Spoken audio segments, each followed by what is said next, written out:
Hai, Assalamualaikum semua. Aku Faiz Nafi. So hari ni aku nak cerita sikit tentang anxiety disorder. Anxiety ni dia istilah umum yang merujuk keadaan kita kepada resah, gelisah dan ketakutan. Resah dan gelisah ini dia normal, cuma sesetengah individu bila tanda-tanda keresahan, gelisah berpanjangan ini dia masuk dalam kategori disorder. So disorder ini adalah umum, di bawahnya ada anxiety yang berbeza. Antara yang common dipanggil panic disorder. Contoh, ada benda yang kita takut, kita akan jadi panik, rasa berdebar, rasa berpeluh dan rasa menggeletak, rasa macam nak pitam pun ada. Itu dipanggil panic disorder. So panic disorder ni berlaku berulang hari. Dia jadi macam hari ni jadi, esok jadi dan lusa pun jadi, sampai dia mengganggu kita punya kehidupan seharian. Tidur terganggu, selera makan pun terganggu, takut rasa nak drive, takut nak jumpa orang. Itu adalah contoh-contoh panic anxiety disorder. Kalau macam stres pula, dia umum, kita tertekan secara psikologi. Dia bukan penyakit, cuma berterusan dia sampai satu tahap dia akan melepasi satu sepadan yang normal, iaitu dipanggil sebagai penyakit. Bila ia start jadi penyakit tu, dia boleh wujud dalam bentuk-bentuk yang berbeza. Ada orang kemurungan, ada orang anxiety dan ada orang yang lebih serius dia psikosis. So kemurungan dia lebih kepada emosi, rasa sedih, rasa hilang semangat, rasa nak mati. So itu adalah kemurungan. So anxiety ni pula dia lebih kepada rasa cemas, gelisah, fikiran rusing, dia rasa lebih ke arah tu. So anxiety dia lebih kepada fizikal. Kepada fizikal tu macam berdebar-debar, sesak nafas. Kalau rasa nak depresi pun ada. Secara tidak langsung, itu adalah tanda-tanda yang orang mengidap anxiety lah. Tapi ada juga orang yang mengidap dua-dua sekali. Dia ada keresahan, murung, dan dia ada ciri fizikal macam aku cakap tadi, dia berdebar-debar. So simptom-simptom dia, simptom-simptom anxiety emosi ni, dia ada rasa gelisah, dia ada rasa risau, dia ada rasa tak boleh nak duduk diam. Itu adalah simptom-simptom emosi lah. So simptom-simptom yang ciri fizikal pula, dia rasa berdebar, dia rasa berpeluh, and then dia rasa macam jantung laju, tangan bergetar. Itu adalah simptom-simptom fizikal. So, macam aku cakap tadi, bila benda-benda ni dah mengganggu korang, dia akan ganggu korang punya kehidupan seharian. Macam especially macam tidur, korang memang akan obviously memang terganggu. Korang tak boleh nak tidur sangat. Lepas tu korang akan rasa hilang selera makan. And then pergaulan harian korang macam mana, pergaulan tu jadi macam jarang bergaul dengan orang. Kerja harian pun boleh disebabkan anxiety ni juga. Dan faktor belajar pun boleh menyebabkan juga.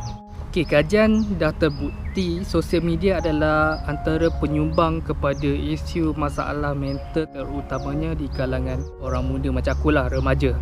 Ia meningkat risiko kemurungan, risiko keresahan. Benda-benda sosial media tu memang ada dia punya kaitan dia. So kenapa benda ni boleh terjadi? Ada banyak faktor. Antara faktor yang menyumbang sosial media menyebabkan kita dapat masalah mental ini adalah kesan sosial media itu kepada kita. Ada setengah orang, contohnya dia berhadapan dengan kelompok yang membuli secara cyber. Contohnya, dia keluarkan kata-kata kesat ataupun menghina dan sebagainya. Boleh menyumbangkan diri dia kepada ke arah anxiety. Yang secara terbuka di sosial media, jadi orang mudah terasa sensitif dan mudah terasa terkesan dengan akhirnya dia dapat masalah inilah.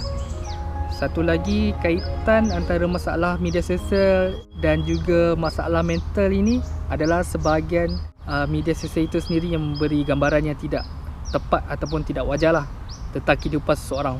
So bila kita share dalam media sosial ni, share benda-benda yang bagus je. Okay? Contohnya pergi holiday, keluarga dia bagus ke, dia punya kerjaya yang bagus, and then kita start compare diri kita kepada orang lain. Macam aku start compare kawan-kawan aku, dia mempunyai lifestyle yang lebih hebat. Macam itulah aku macam compare. So apa perlu kita buat kalau kita ada tanda-tanda ni? Yang pertama, kita kena buat saringan dulu, jumpa doktor. Pastikan tanda-tanda ini bukan tanda-tanda berkaitan dengan fizikal. Contohnya yang dikatakan sesak nafas, jantung laju. Kena pastikan bukan masalah jantung. Okey. Kalau bukan masalah jantung atau bukan masalah paru-paru, baru doktor rujuk ke bahagian psikiatri untuk penilaian selanjutnya. So cara untuk mengatasi masalah mental ini, pertama sekali kita kenali stres dengan positif lah. So kehidupan kita hari-hari memang akan ada stres, memang tak lari benda tu. So kita kena cari jalan yang mana kita kena solvekan problem itu dengan cara yang betul.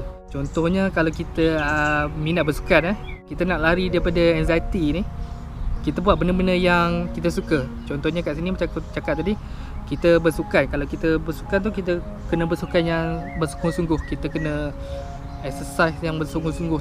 Tak kisahlah you guys buat yang benda yang korang rasa benda tu best, boleh lupakan anxiety tu, korang boleh buat benda tu. Okay, kita kena ada sokongan sosial. Contohnya kawan yang positif, keluarga, pasangan.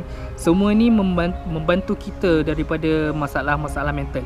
Kena pasti tanda-tanda awal yang macam aku cakap tadi. Jangan tunggu dah lewat, dah sampai sebulan tak keluar rumah, hilang kerja, baru rasa macam nak rawat. So itu macam susah sikit lah. So yang akhir sekali, kalau kita tahu diri kita it's not normal, kita kena dapatkan bantuan yang secepatnya. Kalau family tak boleh bantu kita, ada lagi orang yang boleh bantu kita. Contohnya macam doktor profesional lah, pakar dan sebagainya.